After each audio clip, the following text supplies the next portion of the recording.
मैं आपके साथ आपकी हिंदी की अध्यापिका शशि चौधरी। तो बच्चों, आज हम जानेंगे संज्ञा के बारे में। संज्ञा की परिभाषा, संज्ञा के भेद। वैसे तो आप सब लोग जानते हैं कि हमारे आसपास जितनी भी चीज़ें होती हैं उनका कोई ना कोई नाम ज़रूर होता है ना। ऐसी कोई भी वस्तु हमारे आसपास नहीं होती जिसका कोई नाम ना हो। तो इन्हीं नामों के बारे में हम जानते हैं कि इन्हीं नामों को हम क्या कहते हैं, संज्ञा। तो चलिए आज विस्तार से संज्ञा की परिभाषा और उसके भेदों के बारे में जानते हैं। बच्चों, सबसे पहले हम देखते हैं कि हम संज्ञा किसको कहते हैं। यह संज्ञा की परिभाषा क्या है। तो किसी भी वस्तु, व्यक्ति, स्थान, स्थिति, गुण या भाव के नाम का बोध कराने वाले शब्दों को हम संज्ञा कहते हैं। यानी इनमें से अगर किसी का भी नाम हमें पता चल रहा है तो हम उस शब्द को क्या बोलते हैं, संज्ञा। जैसे लखनऊ गोमती किनारे बसा है। क्रोध इंसान को पागल बना देता है। तो इसमें लखनऊ क्या है, एक शहर का नाम है ना। और इंसान एक पूरी जाति का सूचक है। यानी इंसान में तो बहुत सारे लोग आते हैं। तो गोमती नदी का नाम है और क्रोध हमारे भाव को दर्शा रहा है। तो ये सभी क्या है, संज्ञा है ना। क्योंकि क्रोध भाव को कैसे दर्शाता है कि क्रोध को हम छू तो सकते नहीं, है ना। उसे हम देख करके महसूस करते हैं। अगर कोई सामने वाला व्यक्ति आपको गुस्से में नज़र आ रहा है तो आप उसको कैसे पहचानते हो, आपको कैसे पता कि वो गुस्से में है या क्रोध में है। तो आप उसके चेहरे को देखकर, उसके हाव भावों को देखकर ही तो पता करते हैं ना कि वो गुस्से में है या बहुत खुश है, या वो कैसा है, छोटा है, बड़ा है, जब क्या उसकी उम्र है। ये सारी चीज़ें आप कैसे अंदाज़ा लगाते हो, उसको देख करके, उसको महसूस करके, है ना। तो यही हमारा क्या कहलाता है, भाववाचक संज्ञा। तो चलिए आगे जानते हैं संज्ञा के भेदों के बारे में। संज्ञा के कितने भेद हैं। वैसे तो आपकी क्लास में 8th क्लास तक आपको 3 ही भेद पढ़ाए जाते हैं, व्यक्तिवाचक संज्ञा, जातिवाचक संज्ञा और द्रव्यवाचक संज्ञा। परंतु आगे जाकर अब जब आप पढ़ोगे तो आपको संज्ञा के 5 भेद पढ़ने को मिलेंगे, जिनमें एक समूहवाचक संज्ञा और भाववाचक संज्ञा भी है। तो हम अभी आपकी जितनी आपके कोर्स में हैं 3 संज्ञा, उन्हीं के बारे में जानेंगे। तो देखिए, व्यक्तिवाचक संज्ञा क्या है। यानी जिस शब्द से किसी एक विशेष व्यक्ति, प्राणी, वस्तु या स्थान का बोध होता है ना। यानी जिससे हमें किसी एक विशेष व्यक्ति, स्थान या वस्तु का पता चलता है, उन्हें हम क्या कहते हैं, व्यक्तिवाचक संज्ञा। जैसे अशोक, तुलसीदास, आगरा, ये जो हमारे शब्द हैं ये क्या है, हमारे व्यक्तिवाचक संज्ञा। या जैसे मनुष्यों के नाम, हम प्रियंका, मुकेश, कैलाश, प्रशांत, निशांत, जितने भी ये नाम हैं।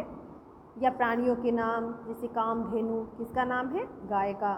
ऐरावत किसको बोलते हैं, हाथी को बोलते हैं।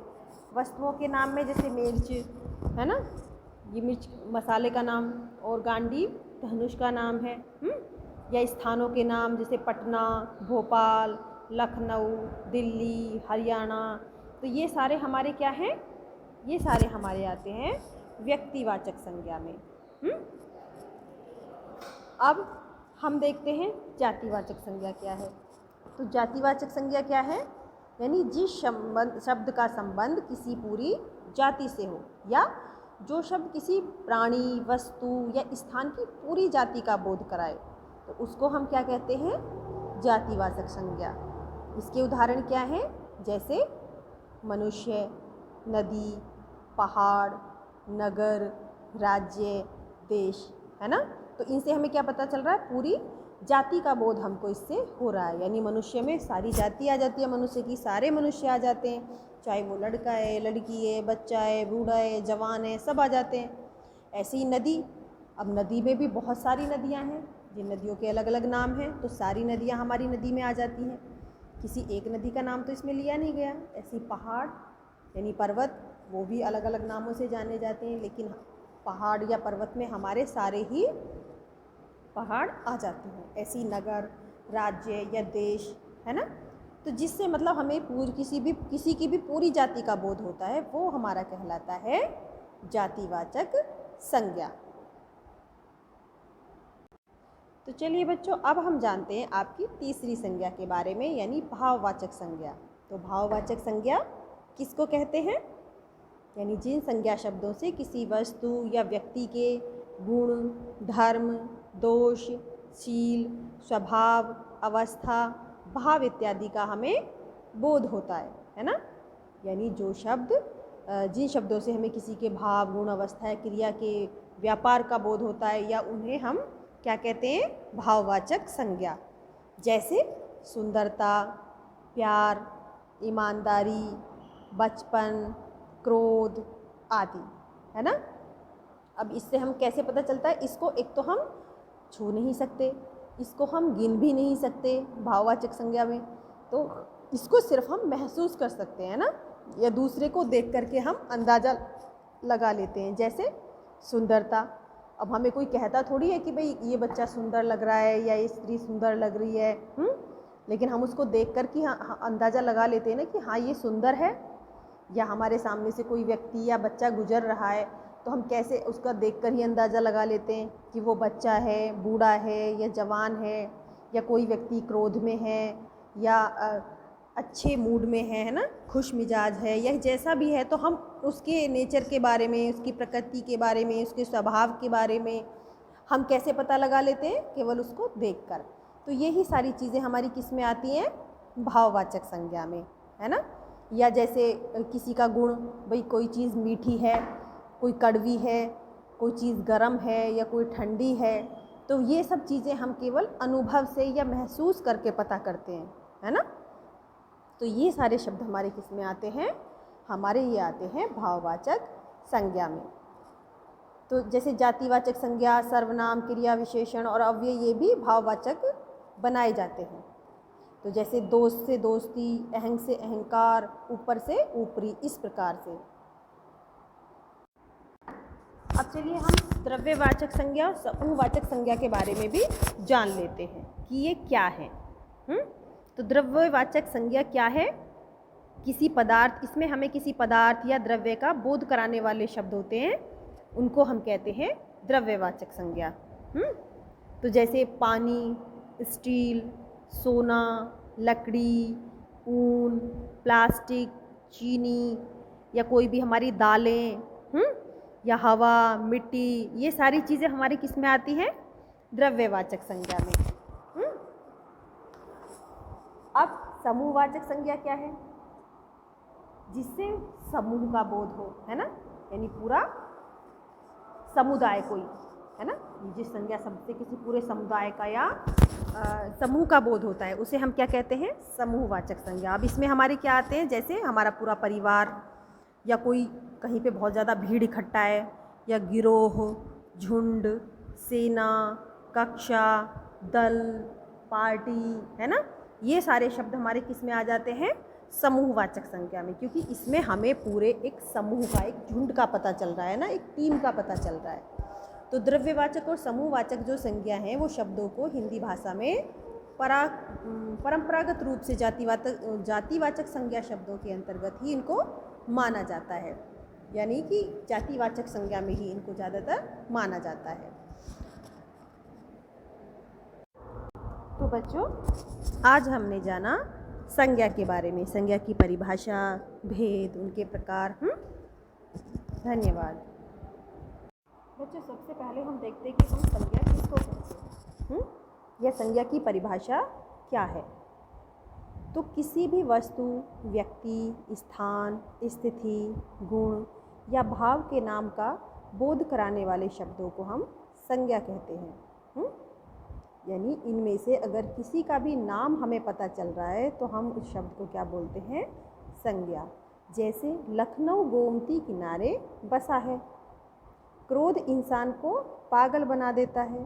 तो इसमें लखनऊ क्या है? एक शहर का नाम है ना, और इंसान एक पूरी जाति का सूचक है। यानी इंसान में तो बहुत सारे इंसान, बहुत सारे लोग आते हैं, तो गोमती नदी का नाम है और क्रोध हमारे भाव को दर्शा रहा है। तो ये सभी क्या है? संज्ञा है ना, क्योंकि क्रोध भाव को कैसे दर्शाता है कि क्रोध को हम छू तो सकते नहीं है ना, उसे हम देख करके महसूस करते हैं। अगर कोई सामने वाला व्यक्ति आपको गुस्से में नज़र आ रहा है तो आप उसको कैसे पहचानते हो? आपको कैसे पता कि वो गुस्से में है या क्रोध में है?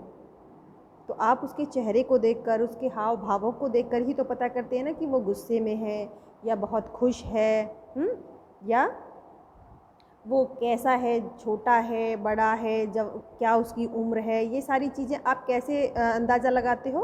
उसको देख करके, उसको महसूस करके, है ना। तो यही हमारा क्या कहलाता है? भाववाचक संज्ञा। तो चलिए आगे जानते हैं संज्ञा के भेदों के बारे में।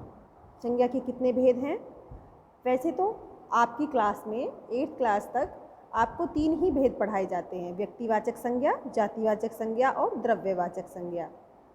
परंतु आगे जाकर अब जब आप पढ़ोगे तो आपको संज्ञा के 5 भेद पढ़ने को मिलेंगे, जिनमें एक समूहवाचक संज्ञा और भाववाचक संज्ञा भी है।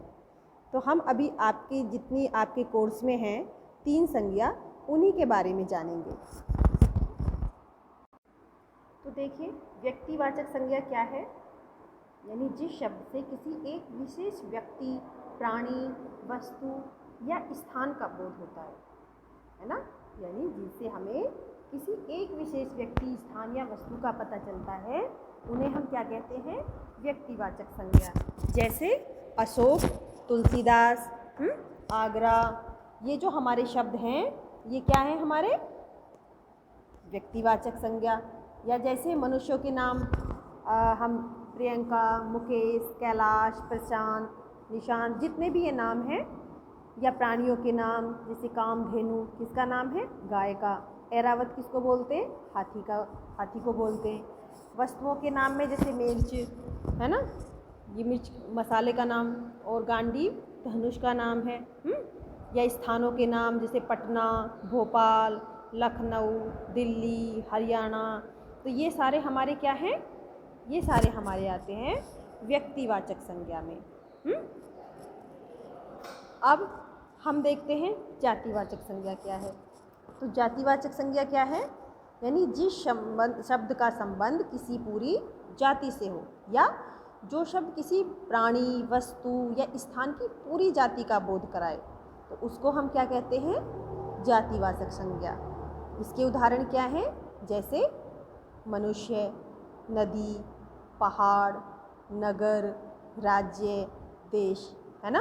तो इनसे हमें क्या पता चल रहा है? पूरी जाति का बोध हमको इससे हो रहा है। यानी मनुष्य में सारी जाति आ जाती है, मनुष्य की सारे मनुष्य आ जाते हैं, चाहे वो लड़का है, लड़की है, बच्चा है, बूढ़ा है, जवान है, सब आ जाते हैं।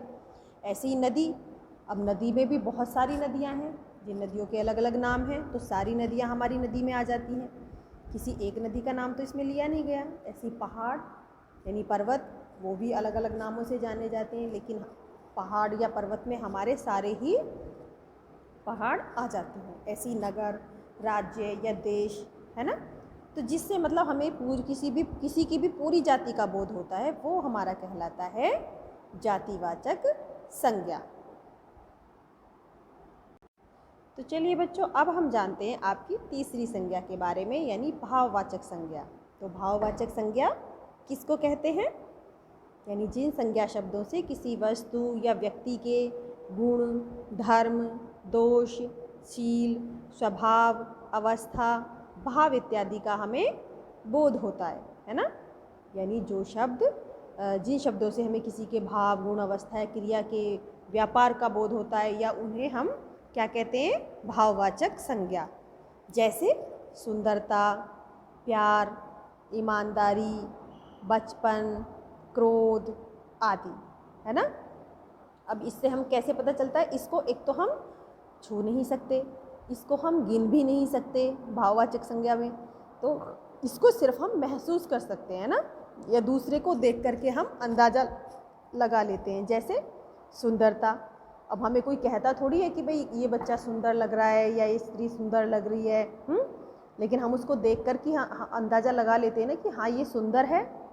या हमारे सामने से कोई व्यक्ति या बच्चा गुजर रहा है तो हम कैसे उसका देखकर ही अंदाज़ा लगा लेते हैं कि वो बच्चा है, बूढ़ा है या जवान है, या कोई व्यक्ति क्रोध में है या अच्छे मूड में है ना, खुश मिजाज है, या जैसा भी है। तो हम उसके नेचर के बारे में, उसकी प्रकृति के बारे में, उसके स्वभाव के बारे में हम कैसे पता लगा लेते हैं? केवल उसको देखकर। तो यही सारी चीज़ें हमारी किस में आती हैं? भाववाचक संज्ञा में, है ना। या जैसे किसी का गुण, भाई कोई चीज़ मीठी है, कोई कड़वी है, कोई चीज़ गर्म है या कोई ठंडी है, तो ये सब चीज़ें हम केवल अनुभव से या महसूस करके पता करते हैं, है ना।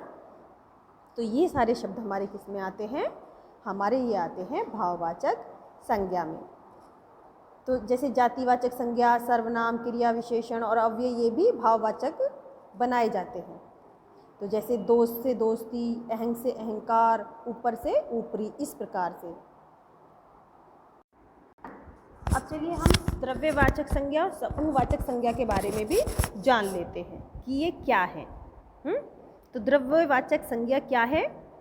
किसी पदार्थ, इसमें हमें किसी पदार्थ या द्रव्य का बोध कराने वाले शब्द होते हैं, उनको हम कहते हैं द्रव्यवाचक संज्ञा।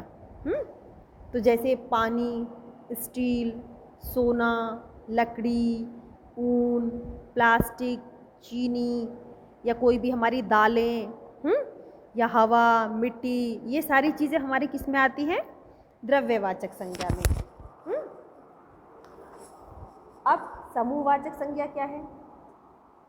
जिससे समूह का बोध हो, है ना, यानी पूरा समुदाय कोई, है ना, जिस संज्ञा शब्द से किसी पूरे समुदाय का या समूह का बोध होता है, उसे हम क्या कहते हैं? समूहवाचक संज्ञा। अब इसमें हमारे क्या आते हैं? जैसे हमारा पूरा परिवार, या कोई कहीं पे बहुत ज़्यादा भीड़ इकट्ठा है, या गिरोह, झुंड, सेना, कक्षा, दल, पार्टी, है ना, ये सारे शब्द हमारे किस में आ जाते हैं?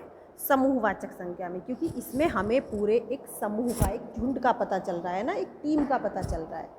तो द्रव्यवाचक और समूहवाचक जो संज्ञा हैं, वो शब्दों को हिंदी भाषा में परंपरागत रूप से जातिवाचक संज्ञा शब्दों के अंतर्गत ही इनको माना जाता है, यानी कि जातिवाचक संज्ञा में ही इनको ज़्यादातर माना जाता है। तो बच्चों, आज हमने जाना संज्ञा के बारे में, संज्ञा की परिभाषा, भेद, उनके प्रकार। धन्यवाद।